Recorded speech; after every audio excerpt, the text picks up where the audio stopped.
جشن میلادالنبی کے پیش نظر حیدرآباد میں ایک اہم اجلاس منعقد ہوا۔ اس موقع پر مسلم علماء کرام، دانشوران اور میلاد کمیٹی کے ارکان نے کثیر تعداد میں شرکت کی۔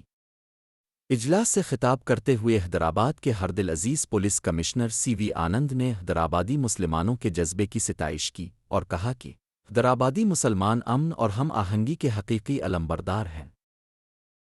السلام علیکم، سب کو میرا آداب۔ سبھی کو میلاد کے اس موقع پر سب کو میں مبارکباد دینا چاہتا ہوں۔ میلاد ایسا موقع ہے جس پہ پیغمبر محمد کی پیدائش کے بارے میں ہم کو یاد دلاتی ہے۔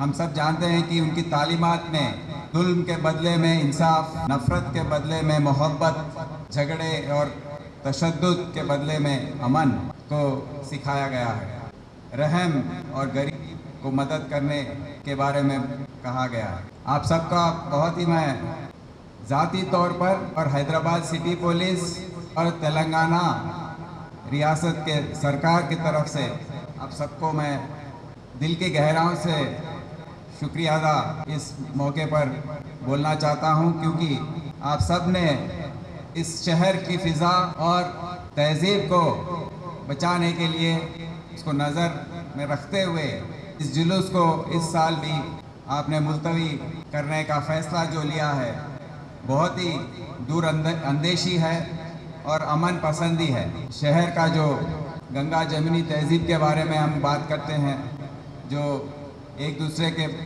پیار اور محبت کے بارے میں بات کرتے ہیں، اس پر آپ نے بہت ہی اچھا نرنے لیا ہے۔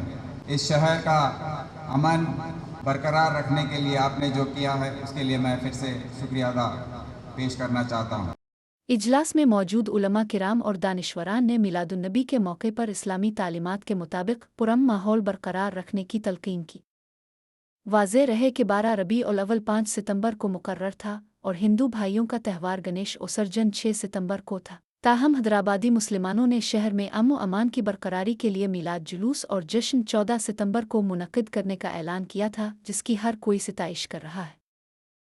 ہم تمام علماء کرام اور مسلمان بھائیوں سے گزارش کرتے ہیں کہ اس مبارک موقع پر امن و اتحاد کا دامن تھامے رکھیں، سیرت النبی کی روشنی میں معاشرے میں محبت اور بھائی چارے کو فروغ دیں، اپنے عمل سے اسلام کے حقیقی پیغام کو دنیا کے سامنے پیش کریں۔